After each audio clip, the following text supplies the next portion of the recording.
সম্মানিত উপস্থিতি, জাগ্রত বিবেক, সাংবাদিক বন্ধুগণ, আসসালামু আলাইকুম ওয়া রাহমাতুল্লাহি ওয়া বারাকাতুহু।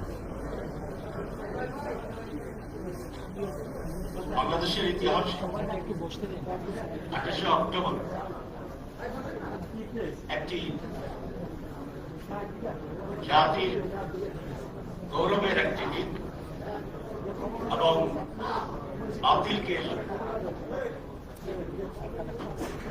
লাঠি এবং বৈঠার আক্রমণকে, সশস্ত্র আক্রমণকে স্বল্প সংখ্যক মানুষ, হাজারো মানুষকে মোকাবেলা করার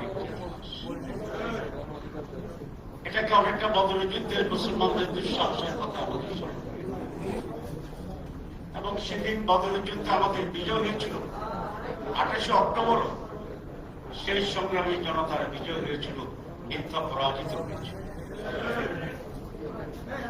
আওয়ামী লীগ সেই পরাজয় থেকে আরো বেশি হিংসা এবং স্বৈর শাসকে পরিণত হয়, যার পরিণতি আমাদের জুলাই এবং অক্টোবরে একটি মহা বিজয়ের মাধ্যমে এবং আওয়ামী লীগের দেশ নেতৃবৃন্দ দেশ ত্যাগের মাধ্যমে তার সমাপ্তি ঘটে।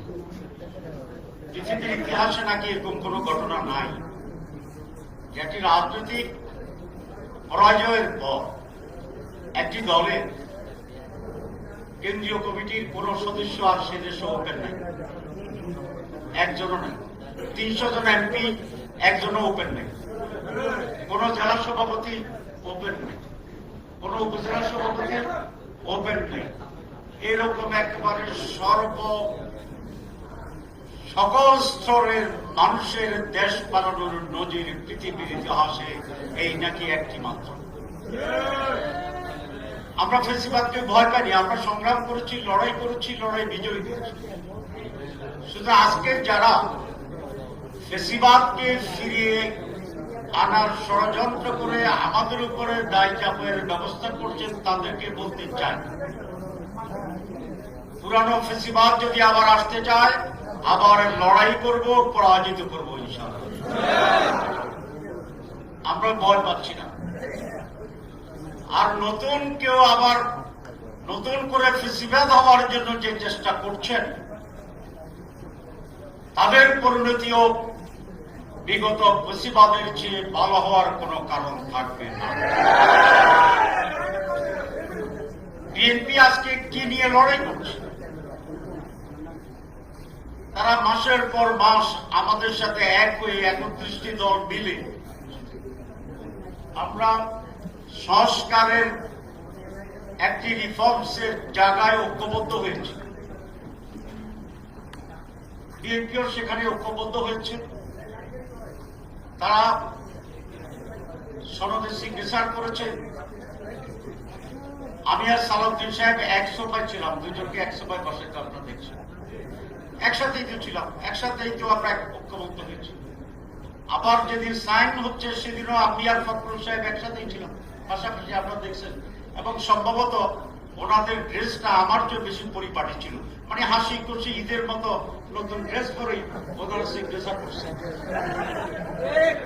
এমন না যে ওনাদেরকে কেউ দড়ি বাঁধে আনছে জোর করে, ওনাদের চেহারাটা তো বলে সিগনেচার করার সময় কলম কাঁপছে, এটাও দেখি না। মানে স্বতঃস্ফূর্ত ভাবে বুঝে শুনে দীর্ঘদিন একমত হয়ে আলোচনা করে ওনাদের স্ট্যান্ডিং কমিটিতে পর্যালোচনা করে ঐক্যমত্যের ভিত্তিতে তারা সেটা সাইন করেছে। হঠাৎ কোন এক রাতে ওনারা কি স্বপ্ন দেখেছিলেন জানি না, সকালে সেই উল্টাপাল্টা কথা শুরু করতে, এবং যেগুলা বলছেন সেগুলা কি আমার সময় তো কিন্তু বেশি নাই। আচ্ছা, 1 নম্বর কথা হচ্ছে যে সেখানে রিফর্মসে ছিল প্রধানমন্ত্রী এবং দলের প্রধান একজন হইতে পারবে না, ওনারা নোট দিয়েছে। 2, কোন ব্যক্তি একাধারে 10 বছরের, তার হোল লাইফ টাইমে 10 বছরের বেশি প্রধানমন্ত্রী হইতে পারবে না। এগুলো যদি অ্যামেন্ডমেন্ট হয় তাহলে স্বৈরাচারী চরিত্র এবং স্বৈরাচার হিসাবে আবির্ভূত হওয়ার সুযোগটা থাকে না। তো এটার বিরোধিতা করা মানে কি?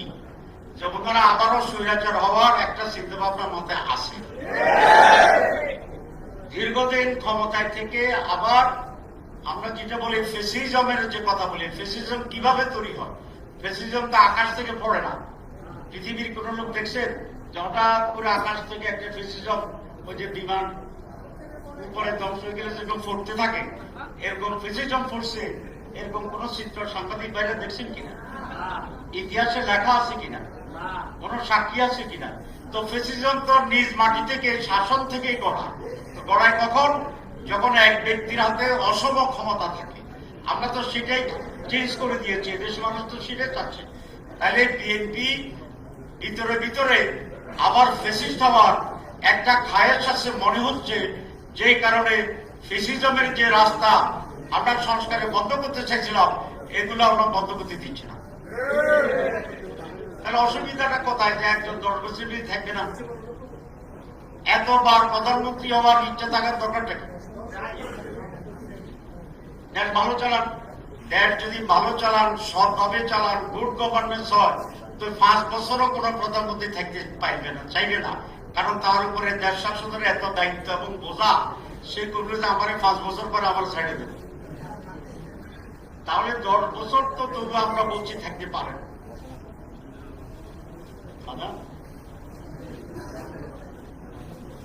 আচ্ছা, তাহলে শেষ করবো প্রেস কনফারেন্সের সে বাকিটা।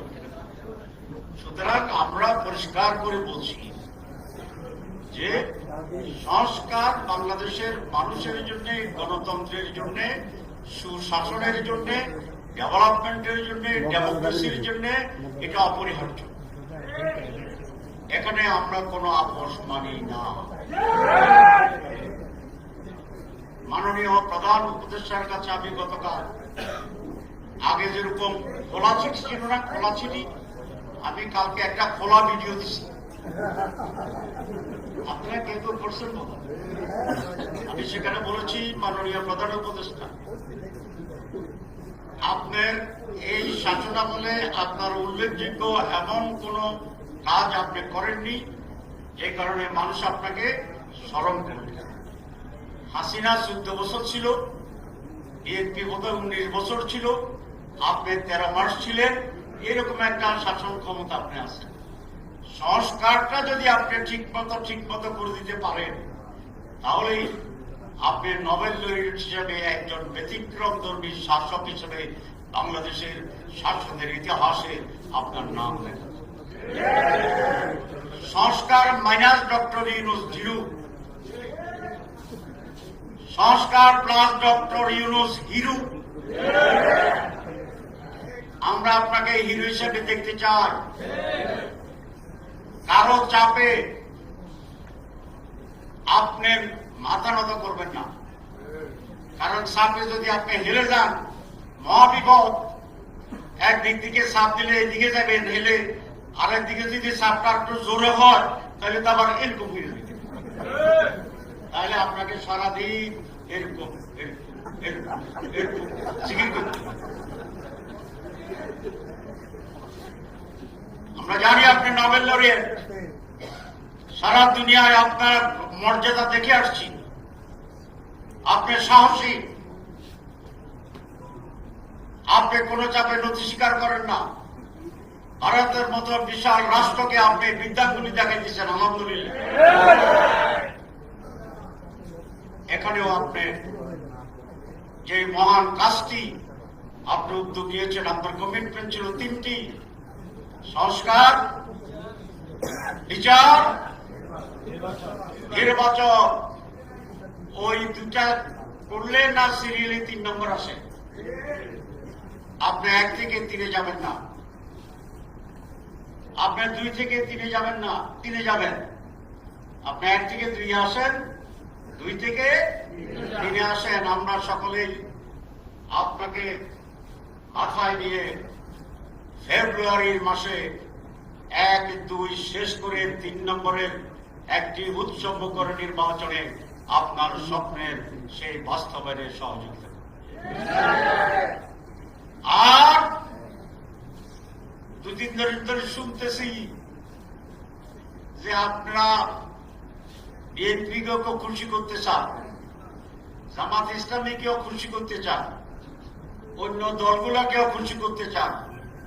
কোন রাজনৈতিক দলকে খুশি করার দায়িত্ব আপনাদের নয়।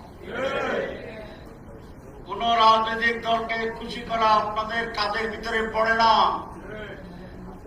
আপনাদের দায়িত্ব জাতিকে খুশি করার জন্য যা করা দরকার সেটা করা। সুতরাং আমি আশা করব